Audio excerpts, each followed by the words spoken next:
You're watching InTechnology, a video cast where you can get smarter about cybersecurity, sustainability, and technology. Hi, I'm Camille Morhardt, host of InTechnology podcast. And today I have with me Rob Bruckner, Chief Technology Officer of the Client Computing Group. Welcome to the show. Thank you. Great to be here. So I wonder if you could actually take a second and define client. We said you're Chief Technology Officer of Client Computing Group. What is client? Client is a term intended to be what's with you. It's our client products are there to help you do your best work. On the mobile side, it's with you for your productivity. It's with you when you're doing communications with people now. On the desktop side, being creator on all your productive work at work, school, home. It is a client. It is a with you, with you as a part of your essential best work and creative work you're doing. So that's what we call it, a client. It sounds like you're also saying you're kind of making that distinction between like Internet of Things devices in the sense that it's a partner to the human. Is that? It's a partner to the human since it's got its own class of form factor. So I have worked in the cell phone industry at Intel and also at Apple before as well. And it's a type of device that's very personal and consuming content in a great way. It's a great form factor for that.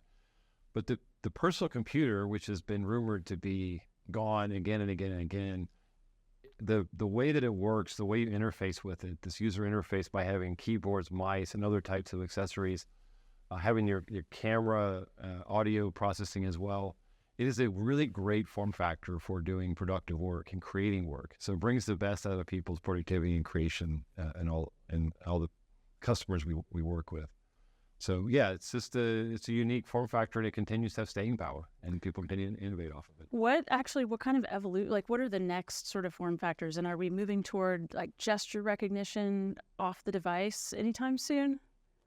Wow, gesture recognition. Yes, I mean, anything's really possible within, we consider kind of our constraints that we want to make sure to make experiences grow off of already great experiences. There's sometimes we do want to transform things completely. Everybody gets excited about that. A lot of people like their personal computer.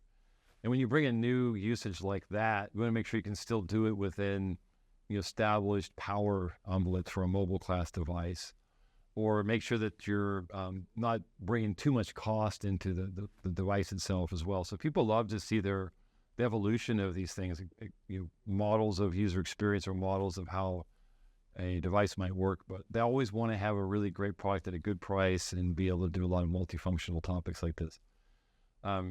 There's a lot of new innovation we've seen recently on screen technologies. So if you look at some of the complications of like having radical form factors, the thickness is an issue with the battery itself. So we want to continue to have great battery technology, but it's not like the batteries are doubling in capability every year. So as you do the batteries to keep the thickness a certain level where they get located inside the device, and in the display itself, you have a lot of constraints that you have to work around. Some of our partners in the industry are creating things like just a pure screen that you can fold. Foldable displays is pretty interesting. I think that's just the first part of where we're going to see foldable displays make impacts into the form factors themselves. All-in-ones are awesome. I have all-in-one at my work office in Arizona. I love that it's just there, and I have a keyboard and mouse, and everything's just working wonderfully, and I'm not trying to find the box and plug stuff in. It's all in one spot with a great built-in dock. Docking technology has been great. Thunderbolt brings some really, really high bandwidth as an interface to connect into docks and then multiple displays. Continues to evolve. But yeah, innovations continues to happen. It may surprise us of an old device like a PC, but it is continues to happen. So I think what'll be really interesting in the coming years is to really see how the play of AI happens with the PC. We're just in the first stages of bringing AI to market with our Meteor Lake project at Intel, and there's other providers out there as well bringing AI first out with Microsoft bringing in something called Microsoft Effects Package. You can see this happening when you do things like a Teams call, but other providers also are using these AI engines to start to do cleanup and improvements of your media, your audio, your imaging type of content. And then beyond that, we're also looking at how it kind of infuses all the things that you experience on the PC and the OS and the software stacks, application developers. Our OEMs are super eager to innovate with these type of new technologies. Possibly that brings in some new ways to look at the user experience itself and how that user experience evolves into modulating that form factor into something that may be novel and interesting. So it's really about what people do. What people find extremely value and how do they become as productive as possible or really bring the creator forward. You start to see the evolution start. And AI is going to kickstart that. Once again, we're going to see another big flow of innovation kicking with AI. Yeah, can you actually talk a little bit more about that? Like, I'm interested in I think a lot of AI evolution to date, we think of the cloud, right? And giant servers and large language models and central models. And if you're saying that it's coming to the client, then what kind of possibilities does that open up? Are we talking about distributed inferencing, or what kinds of things are we looking at moving forward? Well, there's going to be all kinds of things. I mean, I can tell you, first of all, AI has been on the client for a while. It's been in the CPU. So when you look at matrix math, which is part of how AI is functioning, these multiply and accumulate functions, our CPUs and other CPU providers have ability to do matrix math and do some basic levels or sometimes complicated levels of AI functions. It's just the total operations per second are not the same level as you can have with a GPU or a dedicated neural processing unit. What's happened now is if you look at the evolution of what I've seen personally, the cell phones built in dedicated neural processing accelerators for some time now. And you would see things like, you could have thought about different ways to deal with security, for example, and face recognition, camera image processing, real-time pipelines of bringing the pixels through and starting to create more advanced ways to process that image real time versus kind of storing stuff off and then getting to it later. You do photo editing, you got 200 photos that you later bring in and then do processing. So cell phones and mobile devices like this really started out this big kick toward the accelerators in a product. And they really did focus on, like I mentioned earlier, speech processing, listening to you to see if they like a Hey Siri kind of moment for kind of like an Apple type device, but also imaging. And so this was contained it as more like a media booster agent, and AI being in more deep learning type networks were perfectly suited to do this in a very efficient way. So very efficient from a power perspective and doing lots of matrix math in a quick way. Part of our some of the initial bring forward in the client itself is to bring that into all the client products happening in the industry. I like to think of it as more, this is really bring a new level of communications to a PC as well. We saw during COVID and even post-COVID, the PC being a video conferencing device of choice. It has a great user experience for bringing in that the video itself, and also being able to productively, do other things while people are talking, let's say. Mm-hmm.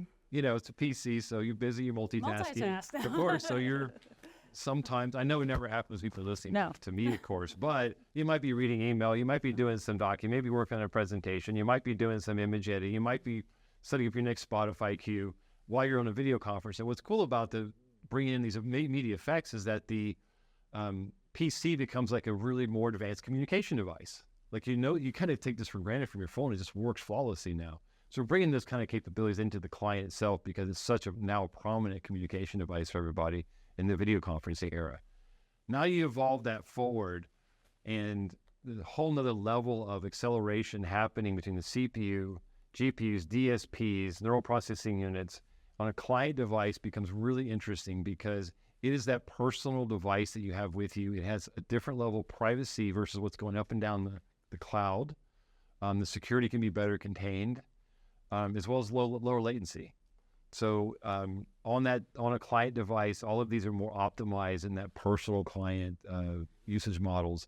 This, I think, is going to bring forward something unique versus data center.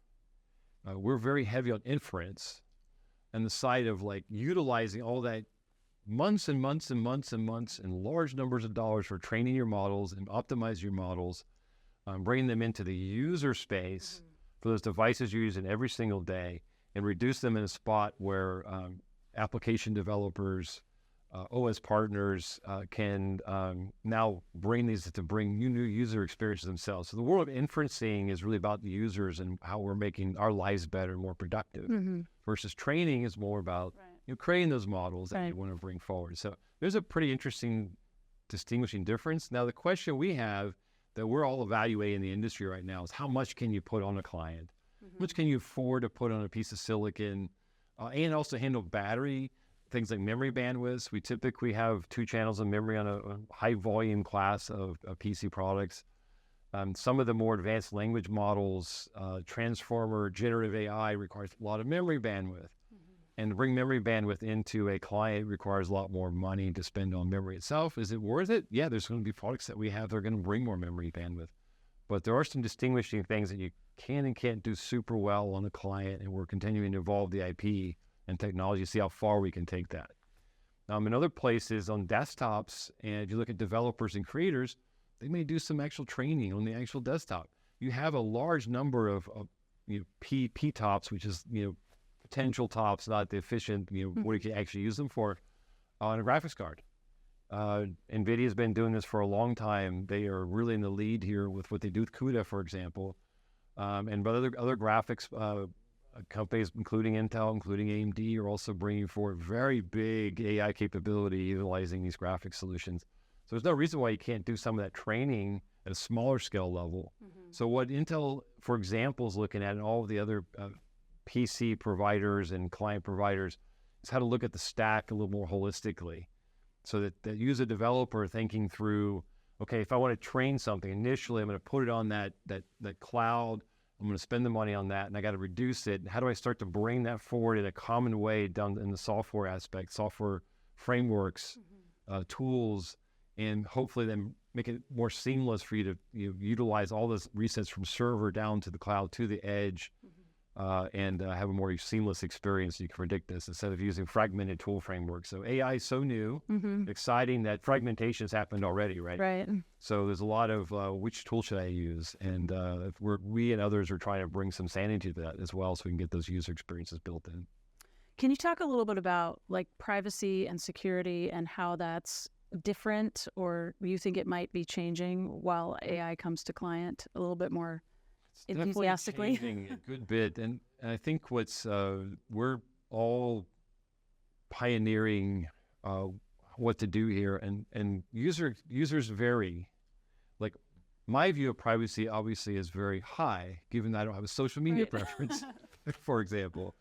Others, privacy is just they like to have the very public persona, right? One of the things if you look at AI on a client class device, there's different aspects of privacy and security. One might be the security of a model.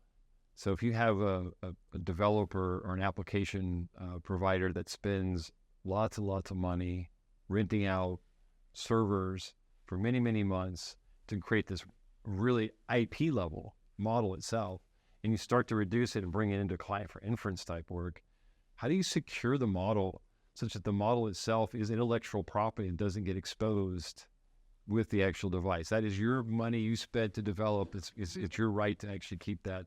But there's also a big open source market for models. You see that this happen with like ChatGPT and Llama.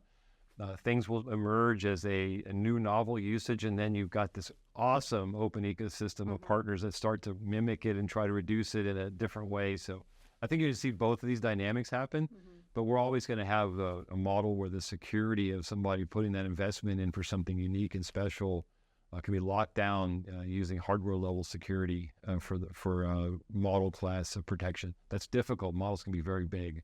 So we're looking at different technologies right now, for example, to do this. Another level of security is actually utilizing the advanced capabilities of AI to bring more security to your product. Whether it's intrusion detection or some of the other things we're doing with our security partners in the application world or the OEMs themselves, so you can get a more advanced techniques to determine whether or not you have a safe and secure system using the neural engine that we have in our product. Privacy is going to be really foundationally interesting. And what I mean by this is that now there's plenty of discussion, papers, interest in universities as well, and work in the software field of digital twinning. Mm-hmm. So if you look at inference itself, and you're receiving inference by doing different things with creator, producing, school, whatever you're doing, you're utilizing sort of something helping you with your inference. Well, one interesting model is trying to understand how it might infer you. Mm-hmm. What are you doing? What is your next action potentially? How can you expose to the user what might be more productive for them versus hunting where things are? Like, I have to go search my PC for files. Mm-hmm. What if the OS or the software developers brought something that started to learn more about me? Well, in essence, they're basically twinning me to some degree. Mm. So if they're twinning me, what do I do with that locking down the privacy of you as a twin? It's kind of interesting, twin? right? My company or me, ultimately, right? You, your company. I made a joke with some partners a couple weeks ago about, well, there's also people that would probably like a marketplace for their persona. Mm-hmm. Yeah. You don't know that there's a different variety of people that want to lock things down for different reasons. Mm-hmm. There's other people that were like, hey, I'm Rob, I'm a super productive worker. Maybe I want to use Rob's twin to help train how I can be more productive or not, Mm-hmm. So I think there's just going to be a pretty wide dynamic how people will actually absorb this, but we have to be prepared and ready that as something's being developed, it's happening to learn more about you, that it's considered kind of your digital DNA or footprint, and we have to make sure that we're aware of those privacy laws throughout the world. So another wide open field. Yeah. I love this part about AI, for example, because on a technology curve, this is like all new. It's happening at a super accelerated pace. Mm-hmm. So a lot of invention and innovation is happening right now in this field, and security and privacy are very big focus areas for all of us. Yeah. Okay, can you talk to me about sustainability and the PC? I've heard, different elements from like modular to Second Life to looking at battery optimization. Where's the industry headed, or what are they worrying about or thinking about? Oh, sure. You picked a number of them already. I mean, for many decades, I've been involved in the PC industry to sort of continue to work on the materials themselves, the energy used to create the products themselves. Certainly, battery life is useful for all of us, but it's also great for the planet and reducing power of the products. It's not just for mobile products. Desktop products are also very important to keep the power in state. So very big initiative on power, power side, both for client and also server. Mm-hmm. Server right now is total cost of ownership and the energy costs are so high that we see a completely new pivot for where the optimization points are for power efficiency and bring in as many cores as possible within a power envelope versus more an uncontrolled single thread, very high powers. So it's really changed how we've been thinking about our IP design points to bring battery life, not just because it's better for you because you don't like to charge, but it actually helps reduce the amount of energy we have to consume on each of the charge cycles and throughout the life cycle of that product. Partnering with our OEMs on modular designs, of course. We have concepts that we do at Intel. I'm sure partners are doing this as well with OEMs, and I'm sure my competitors are also. Modular designs are interesting because you have the dynamic of sustainability and of all of us are looking at refresh cycles because people do like a new PC because it does get better. Mm-hmm. When I first entered the PC industry way back in, you get a new PC, it's like twice as good. Yeah. Everything was just twice as good. So the pace of turnover was extremely fast. Now we have things like AI emerging in a PC. How would you bring AI into an older product without having somebody throw away that product or hopefully return it back in and somebody more needing that type of product can use it as well. So there's type of programs that we have. I know OEMs are doing where they can recycle a PC, not just purely the recycling of the materials, but also bring another user to bear on something at a lower price point while this new user can bring another product in. Modularity could bring you the ability to upgrade a system partially, but not fully. And there are some pretty good concepts I've seen from some of my OEM partners that are really interesting and compelling. They are tricky to make. And there's sacrifices you make as a user for things like the thinness of a product. You don't get all the new technology, but it's good enough for you. So it's also the mindset of the user and what they're buying and the importance they put on the sustainability aspect. One other thing we're looking at as well, at least at Intel, and I know partners are looking at this also, is how do you continue to keep the user experience alive? And typically, a lot of hardware-focused companies like Intel and, some of the business work I do, people are very hardware-centric. So they want to upgrade, and bring new hardware into a PC, but software is such an important factor. And the user experience itself is dominated by the software itself. So client is starting to really see, both on all the SoC providers, the OEMs, and the operating system, the interplay of how these all work together to keep the user experience continually to improve instead of these big update cycles. And many PC users, including myself, can get frustrated by how a system just slowly decays in its capability, its stability, it's sluggish, the battery life gets worse. These just different things happen as you continue to load things over and over again. And how do you bring this more alive from having the user experience maintained throughout the life cycle of that product is something we're all looking at kind of carefully. And that'll help the sustainability as well. Certainly, businesses like refreshes because they get the new business from that. But having the user experience and keeping the user with you because they enjoy that experience and value in that, and finding a way to monetize that versus new hardware, something we're all seeking how to do better. If I'm just not updating you forever and giving you free software forever, we can't run a business. So I think there's going to be hopefully some new business and economics that emerge from this. So 2 final questions. Do you have a book you've read recently that you recommend? You said you're an avid reader. Well, besides the AI books I'm reading, which might bore a lot of people, I don't know. I tend to go back and read some similar things over and over again. Sand County Almanac is one I really like to read. It's about a person within a farm up in the Midwest and some of the aspects of living close and with the land. One of my favorite books. I read that pretty often. So I would say most recently, I just finished that one again. And I was also wondering, you mentioned you garden. So what's your favorite vegetable or flower to garden? Tomatoes by far. Okay. Fruit. Yeah. So during COVID, I was in Florida. So I grew up in Florida near the Space Center. This is all information now becoming public, I guess, right? Somebody do a virtual persona of me online or something. So I grew up at the Space Center. My parents are still there at the Space Center. And during COVID, I spent time. I grew up in a 2.5 acre lot with them. They always had a garden. They grew up in Mississippi. So we knew farming. So we knew we were always doing, being involved in a garden growing up. So I just fell in love with it as well. So I started to, get back in the garden, get all the weeds out of there and reprovision the plot. And I've been growing heirloom tomatoes, beets, carrots, okra is another favorite. I grew some Brussels sprouts. That was really cool to see that plant. It's just amazing to see little seeds nourish and sprout and grow and then harvest and then recycle that plant back into the soil. Beans, all the different types of beans. So I experiment. I like to learn stuff. Learning things are just, to me, is one of the most important things I find in life. And gardening brought another nuance to that, was just trying things. Something wouldn't work, try it again, or adjust the soil, take measurement of the soil, figure out what's going on with the soil, figure out watering schemes. And so I'm a very inquisitive person. And so gardening was something that I enjoyed doing, and you get to enjoy the fruits of that through great food, great, healthy, fresh food. Yeah. So, that's one of my hobbies I really enjoy. Well, thank you for taking a few moments to talk with us, Rob. I appreciate it. You're most welcome.